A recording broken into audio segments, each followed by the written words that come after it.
今天用木材给小动物们在湖边山崖绝壁之下做了一个我曾梦想拥有却没有实现的原木小屋。梦中别野改造了这么久，虽说已经实现部分水果蔬菜自由，家禽饲养因技术限制而始终未能顺利展开。此前初次尝试养了几只小兔子，就给我上了一课。这段时间的相处也乐在其中。今天我想用木材在湖边做一个小木屋，增加几只新成员。这几根柏树是以前老房拆下来比较粗的，一直保留着，烧烤也舍不得用。这次让它化腐朽为神奇，这种木材比较耐用，能够抵抗腐朽和虫蛀，用来做小木屋的立柱非常合适。为了稳当，立柱都埋于地下，一方面是为了增加稳定性，另一方面也容易调整立柱的角度，可以使原木保持水平状态。哇，兄弟们，快看，发现了鱼群，看见没？真的不要太多。这样钓鱼完全不需要技术的。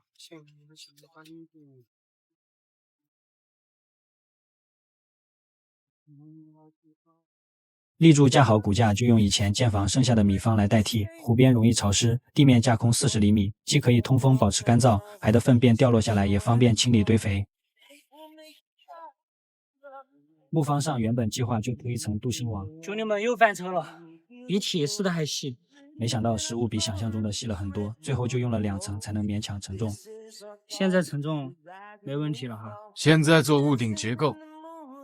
屋顶我想做成斜面造型，木屋的屋脊高度低于山崖几十厘米。此前已经在山崖顶端种了2棵葡萄老桩，之后搭上葡萄架，既可以给木屋遮阴，也不会影响到葡萄结果。不知不觉一天又混过去了。每逢双数就是赶场的日子，今天先去选2只小鸭子，到了市场才知道鸭子不光有黄色、黑色，还有黑黄相嵌的，最终还是选了2只传统颜色。本以为买完菜就要打道回府，期间给我上了一课，让我买了2只蛋鸡。看到一位朴实的大娘在叫卖的土鸡蛋，1元1个，把筐里的都买了。就在我溜达了一圈，又路过大娘摊位时，此时精心挑选的鸡蛋已经又准备就绪，等到下一位买主的到来。套路真的太深了。鸡的品类更多，黑的白的，可以长大的，也有长不高的，最终选了2只生蛋的，以后土鸡蛋只信他们生的。小鸭子，哦呦呦呦，网格的话，小鸭子是没问题的。看一下小鸡能不能接受这样的环境。小鸡，咕咕咕，还是能够站得住哈。现在下面吧，现在大致的形状已经出来了，我们接着把剩下的部分给它完成了。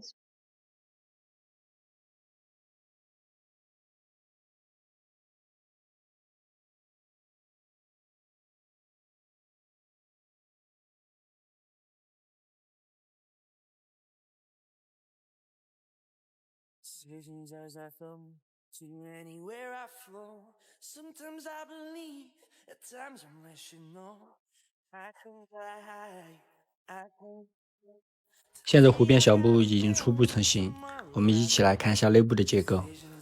空间还是比较大的，上面还自带了一个天窗，背面就是山崖的绝壁，看起来是非常的自然。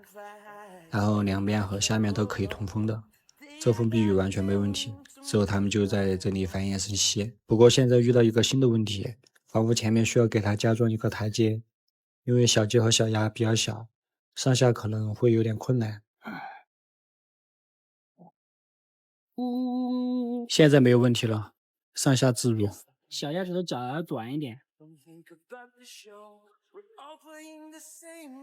为了搭配原木小屋，围栏大门重新打桩，把门加宽敞。围栏也是一个问题，在原有基础上加上一层镀锌网，高度是1米，这次小兔子应该跑不出去了。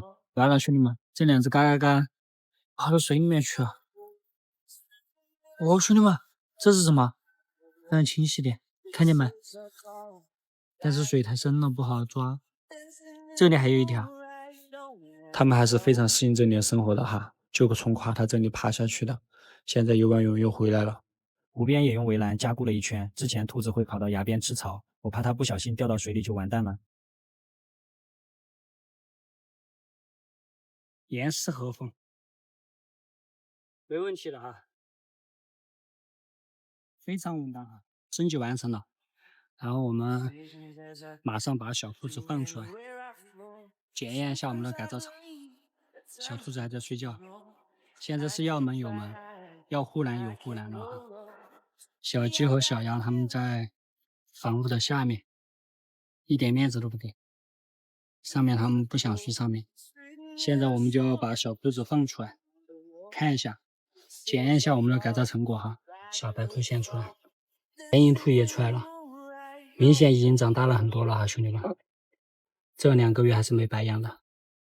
它在这里，看小白兔。等湖水退去，就把这里的杂树给它清理干净，之后它们就可以从这里直接下水游泳，然后游完泳再回来，非常方便，还是比我想象中的和睦哈。